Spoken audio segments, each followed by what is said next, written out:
Hello everyone, this is Night Sky and welcome back to some more Pokemon HeartGold. Today I'm gonna do an episode just for the Pokéathlon. I did have it recorded for my walkthrough, but I had no clue what I was talking about regarding the facility. I do now though, and it's gonna be its own episode.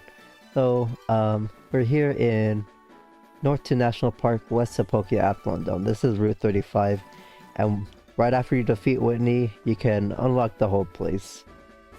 So let's go to the left. I have to go back. See ya. Yeah, in case you haven't defeated her yet, to get her to spawn in the gym, you need to answer the Goldenrod Radio Tower quiz question, and then she'll appear there. And then you have to defeat her, and then come here. So about this place, think of it like Pokemon Olympics. Using 3 Pokemon, we can enter one of 5 categories to play 3 set mini games that specialize in that category. We can earn points based on our performance and placement. There are many evolution items we can redeem if we grind for the points, then change the date to the day with the prize we want. Doesn't take too long, honestly. You can obtain the Moonstone, Firestone, Waterstone, Thunderstone, Metal Coat, Leafstone, and even PP-ups, all right after beating Whitney. So this is very worth your time. It doesn't even take that much setup, and then you can get those items. Before I start the voiceover explaining the Pokemon I recommend in the minigames, I want to rant about a couple things. There are so many HeartGold, SoulSilver Evolution Stone tutorials that tell you about their locations in the post-game or the locations of the awfully unreliable Pokegear gift NPCs. Don't bother with those, just play these minigames. And also, secondly, there's a huge piece of misinformation that everyone likes to share, claiming the best Pokemon to use in the Pokéathlon is Sunkern. Sunkern, yes, has a 5-star potential every stat, but if you just look at Sunkern's actual base stars, the ones that are filled, they are pretty bad. To actually get it to all 5, you need to gather the resources for and learn how to use the infamously complex Apriblender, and nobody's actually doing that.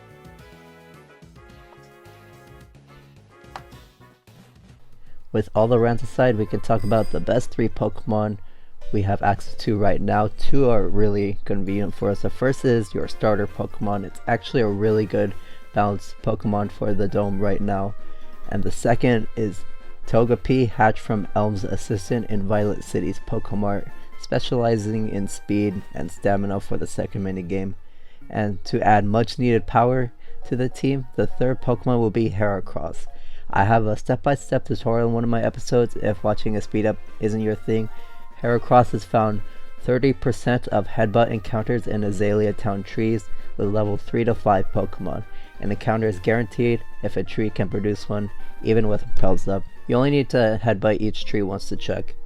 If you're wondering about the performance stats in the Pokemon summary screen, small/big stars tell you that if the stat is lower/above the species average, determined by nature and, believe it or not, the day of the month.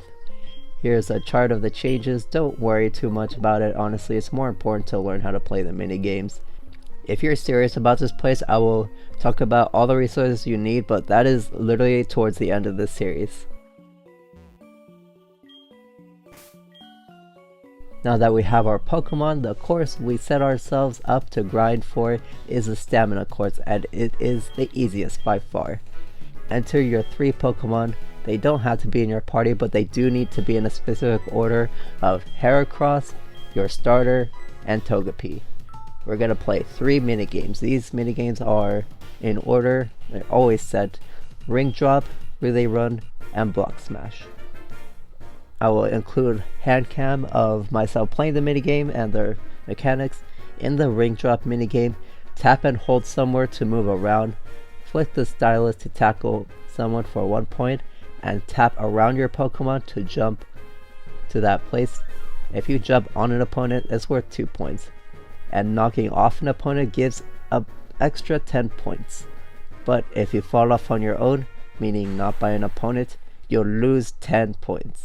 Return to your corner to swap to your team member. Running out of stamina causes you to stun, and if you're not in your swapping corner, you're very vulnerable, so try to play around that area. Power is your tackle strength, the most important stat. Stamina is your resistance to tackles and how much energy you use. Speed is a hidden stat, it is your walking speed. Jumping is very powerful in this minigame. It's a bit slow to pull off, but it's not nearly as risky as tackling. If you are tackling though, don't spam swipe. Only do as many swipes as you think you'll need, otherwise it is very easy to just zoom across the stage and fall off on your own. It takes the most getting used to this minigame, but it's pretty simple once you get the hang of it. It does take a while to get the hang of it though. Heracross is your most valuable team member for its power. Togepi is really weak, so avoid using it.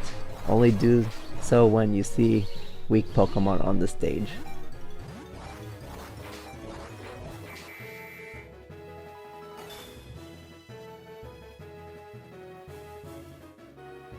Athlete points for this minigame are calculated by the amount of points times 1.5 rounded down, capping at 200 for 134 points.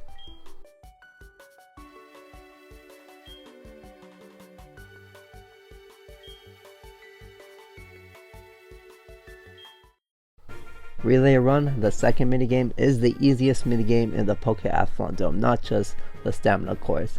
For 90 seconds, flick the stylus to the right to run. Boulders will bounce you off and rocks will slow you down. Avoid bumping with opponents as you will both get stunned. Switch when your Pokemon starts sweating. If you don't, they will tire out. Speed is your top speed, the most important stat. Stamina is your endurance, and there are two hidden stats: skill, how fast you can accelerate. Power is your stun when you bump opponents.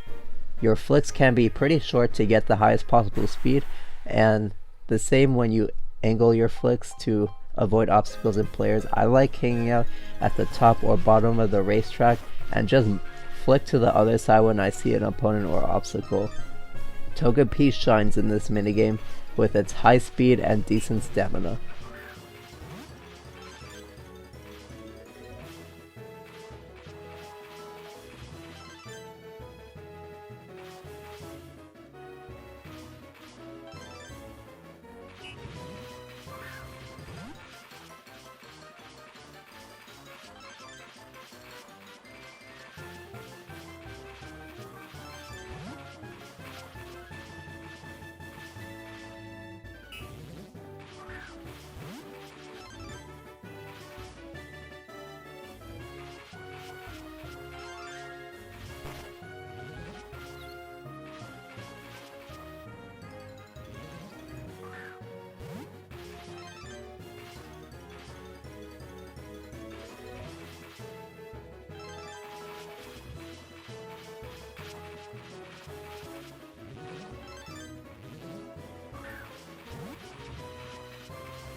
Athlete points are determined by the amount of laps times 10, capping at 200 for 20 laps.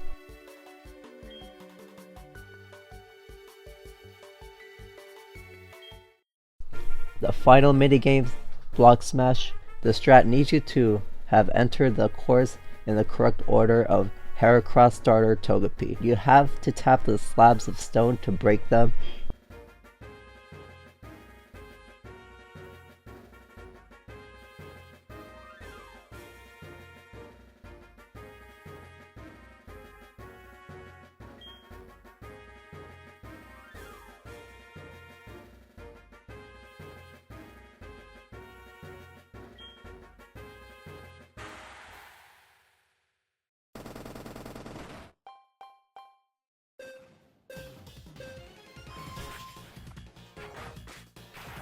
With your lead Heracross, carefully and quickly tap the cracks. Tapping a lot of cracks in a short period gives you a blue tension aura. Keep doing this and you will eventually get a red tension aura, giving you unlimited stamina and allowing you to break multiple blocks at once until the red aura runs out, and immediately switch to your starter once the red aura completely fades. The timer will end before entering with Togepi, thankfully. Power is your destructive power to the slabs, stamina is how much energy you use, skill is a hidden stat, it is how much stamina you use per hit. The crack hitboxes are pretty janky though, but if you have an XL 3DS, it is pay to win. This minigame becomes so much easier. I tested this after recording, and yeah, it helps so much. Points are calculated by how many slabs you break, and that is it, capping at 200. If you win the competition, you'll get an additional 100 Pokéathlete points. It's a nice bonus, but not hard to miss out on, so don't feel bad if you're barely learning the minigames. I will only be going over the stamina course in depth, as this video's only focus is to evolve your Pokemon for your playthrough.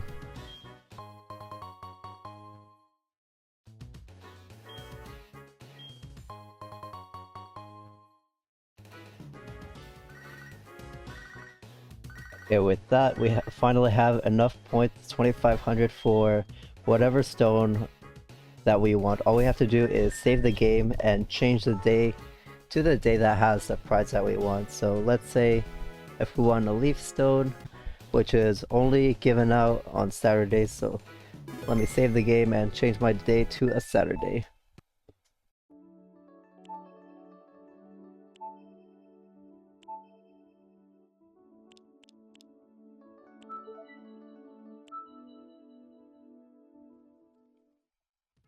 Okay, I am back. Welcome to the athlete shop. It is Saturday, and look what we have here. Leaf stone for 2500. Would you like a leaf stone? Yes! There we go. Thank you. Please come again. Now let's check it out in our bag. Peculiar stone that makes certain species of Pokemon evolve. It has a leaf pattern. You unlock more evolution items after the national decks, like the shiny stone, dust stone, and dawn stone for these Pokemon on screen.